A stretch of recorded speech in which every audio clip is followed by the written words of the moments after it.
Students, how are you? Today we are going to discuss about the what is democracy, why democracy, lesson number 1 from the civics, and this is part third. Part 2 तक हम लोगों ने बात कर लिया है।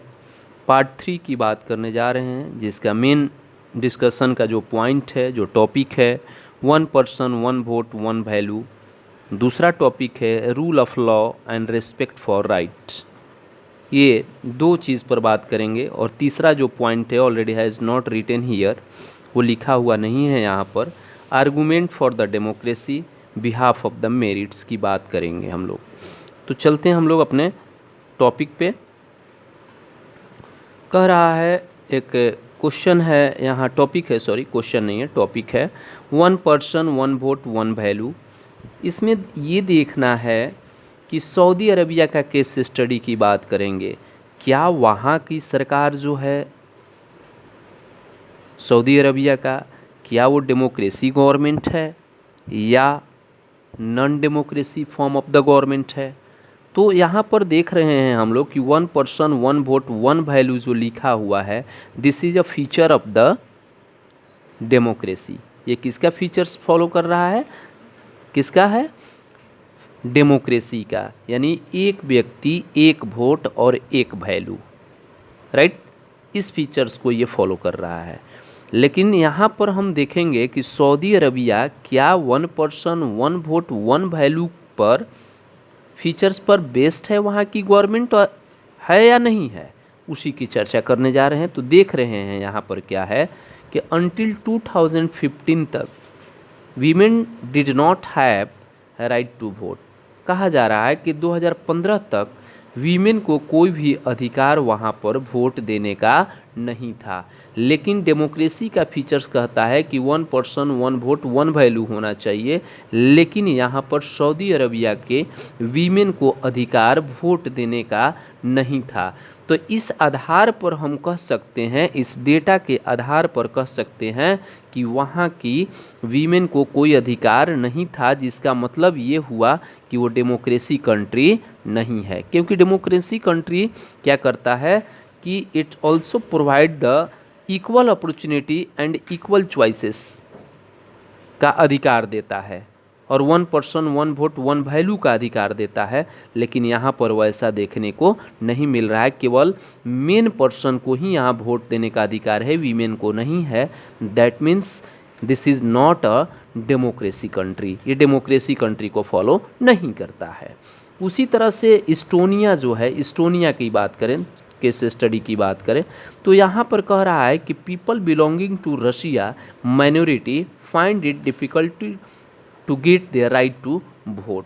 कह रहा है कि इस्टोनिया में पीपल बिलोंग कर रहे हैं, कहाँ से भैया, तो रसिया से आए हुए हैं, और उनकी संख्या क्या है, बहुत कम है, माइनॉरिटी में है, ठीक है।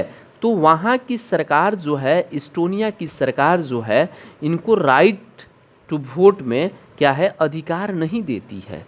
तो इसका मतलब ये हो गया कि इक्वल अपॉर्चुनिटी वहाँ भी लोगों को नहीं मिल रहा है। एक देश में लोग रह रहे हैं, तो ये केवल क्या है, रशिया के माइनॉरिटी हैं, इसलिए इस्टोनिया के सरकार क्या कर रही है, इनको राइट टू वोट नहीं दे रही है। इसका मतलब है कि ये भी डेमोक्रेसी कंट्री नहीं है। अगर राइट टू वोट तो ये सबको मिलना चाहिए ना, राइट टू वोट वहाँ के every people, every citizens, every person को होना चाहिए।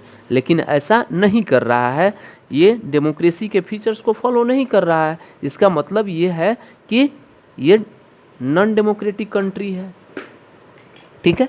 उसी तरह से फिजी की बात करें तो vote and the indigenous Fiji has more value than that on the Indian Fijian. कह रहा है कि फिजी की गवर्नमेंट जो है क्या की है, अकॉर्डिंग टू योर बुक के अनुसार हम लोग बात कर रहे हैं, जो फिजी की गवर्नमेंट है, जो इंडिजेनियस फिजी हैं, यानी जो वहाँ के रहने वाले हैं, ठीक है, वहाँ के जो रहने वाले हैं, प्रॉपर मूल निवासी वहाँ के जो हैं, हैज़ मोर वैल्यू, उनको ज़्यादा वैल्यू है वोट का। किसके कंपेयर में भाई, तो इंडियन फिजियन के बाद, यानी इंडियन जो इंडिया से गए हैं और फिजी में बस गए हैं, इनके वोटों का जो वैल्यू है कम है, किसके अपेक्षा, जो वहाँ के लोग हैं। तो इसका मतलब यहाँ भी शो कर दिया कि 1 पर्सन 1 वोट 1 वैल्यू नहीं है। यहाँ पर यहाँ के लोगों का वैल्यू, वोट का वैल्यू कम है और वहाँ के लोगों का वोट का वैल्यू ज़्यादा है। इसका मतलब ये है कि ये भी नॉन डेमोक्रेसी कंट्री को फॉलो कर रहा है, यानी डेमोक्रेसी कंट्री के फीचर्स पर ये नहीं चल रहा है। तो फिजी भी क्या है? नॉन डेमोक्रेसी कंट्री है।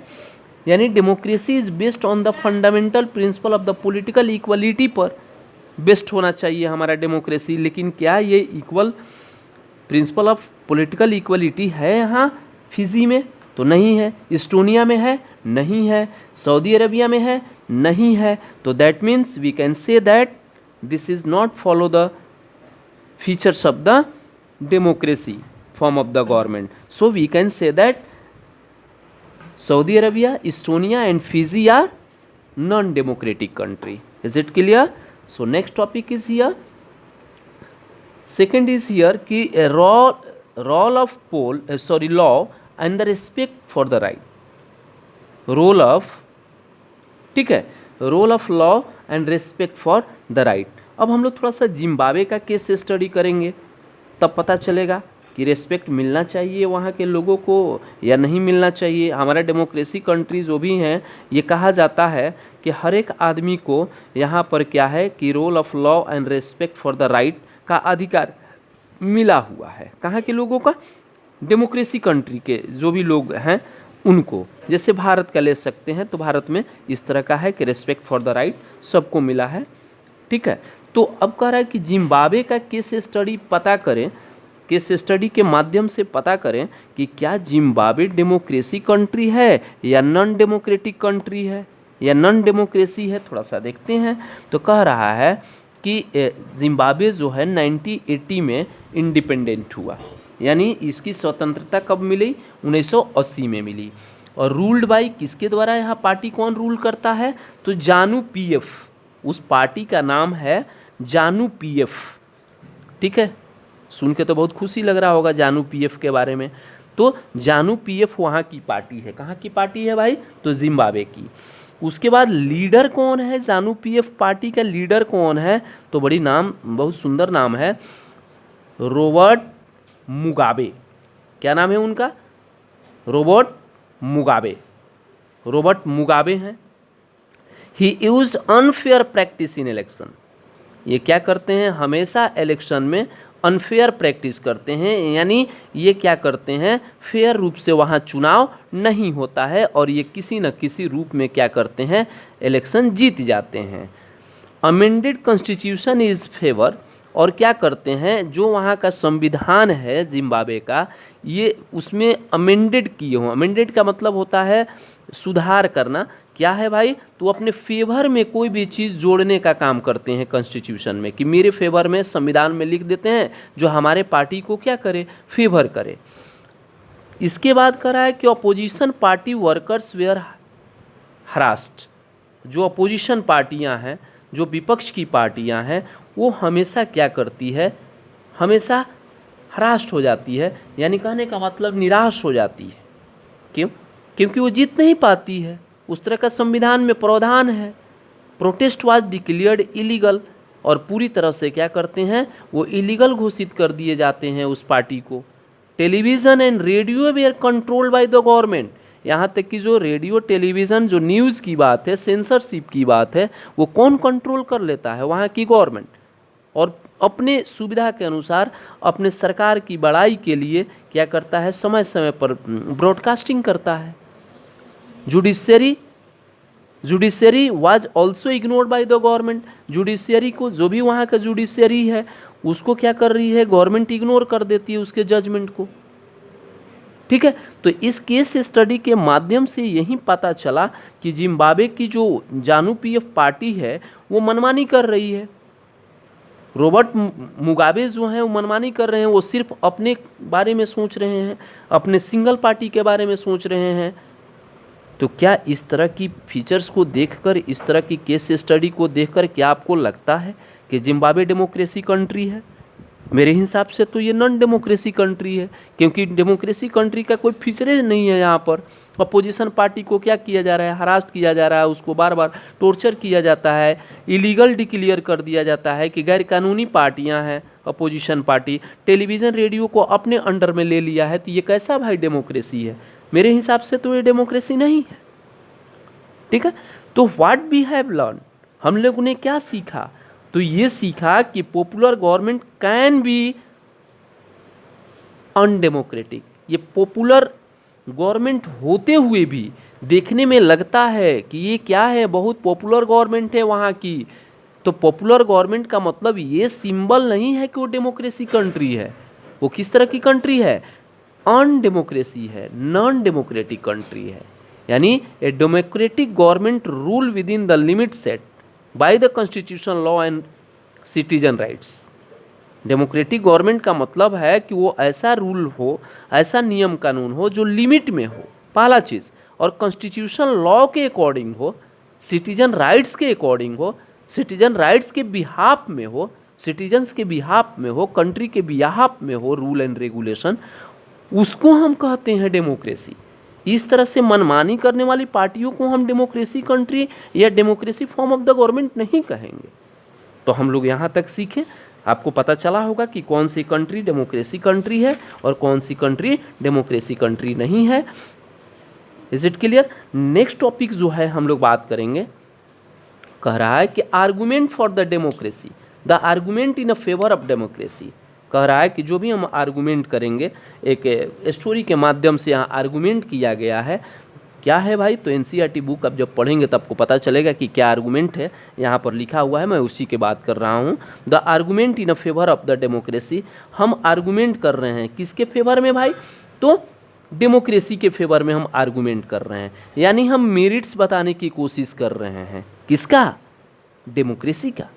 Democracy introduce self government at the grass root level. Democracy किसको इंट्रोड्यूस करती है? सेल्फ गवर्नमेंट का। सेल्फ गवर्नमेंट क्यों कहा गया? इसलिए कहा गया क्योंकि हम लोग के द्वारा क्या किया जाता है? गवर्नमेंट चुना जाता है। जैसा हम सोचेंगे वैसा ही सरकार बनेगी, जैसा लोग का विचार होगा वैसा ही सरकार बनेगी, जैसा हम चुनाव करेंगे। इसीलिए इसको सेल्फ गवर्नमेंट कहा गया। At the grass root level, यानी पंचायती लेवल पर हम लोग क्या करते हैं? ग्राम सभा से भी स्टार्ट कर सकते हैं कि ग्रास रूट लेवल पर हर एक आदमी को अधिकार है चुनने का। तो पहला मेरिट्स है कि democracy introduce the self government and the grass root level पर, यह अधिकार देती है। दूसरा क्या है इसका मेरिट भाई? तो it provide the space for the fair and healthy competition. It provide the space for the fair चुनाव कराती है। ठीक है, फेयर का मतलब निष्पक्ष रूप से, हेल्दी कंपटीशन है, किसी तरह से कोई मतलब उसमें हौच पौच नहीं है। ठीक है, उसके बाद मेरिट क्या है कि the opposition of the justify protest is one up to all. The option for the justify protest is open to all, सबके लिए। यहाँ पर डेमोक्रेसी का सबसे बड़ी खासियत ये है, मेरिट्स ये है कि सबके लिए जस्टिफाई प्रोटेस्ट करता है, ओपन टू ऑल, किसी एक के लिए नहीं है, सबके लिए ऑप्शन अवेलेबल है। In a democracy decision making is improved. In a democracy country में या in democracy form of the government में डिसीजन क्या हो सकता है? इम्प्रूव किया जा सकता है। अगर favour behalf of the people, behalf of the country के फेवर में डिसीजन नहीं है तो हम लोग क्या कर सकते हैं? उसमें इम्प्रूव किया जा सकता है, गवर्नमेंट के द्वारा सुधार किया जा सकता है। और क्या है? It provide the scope of the correct once the mistake.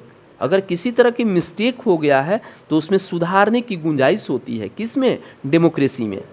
And representative are accountable. Accountable का मतलब रिस्पॉन्सिबल, जवाबदेही है जनरल पब्लिक के प्रति।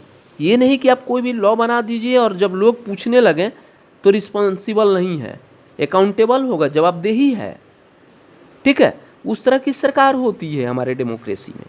Rule of the law prevails का मतलब है कि यहाँ पर जो लॉ है वो प्रचलित है, वो सबके लिए है। Democracy enhance the dignity of the citizen. Dignity of the citizen का मतलब है कि रेस्पेक्ट टू द सिटीजन, लोगों को रिस्पेक्ट देने का काम करती है। कौन? डेमोक्रेसी इनहेंस करती है, बढ़ावा देती है। तो इस तरह से हम कह सकते हैं कि डेमोक्रेसी का ये सब क्या है? मेरिट्स है। ठीक है माय डियर स्टूडेंट, आपको समझ में आया होगा। I hope that You are understood about this? So thank you for watching me and listening me. Subscribe my channel, like and share with the other person. So thank you. Bye.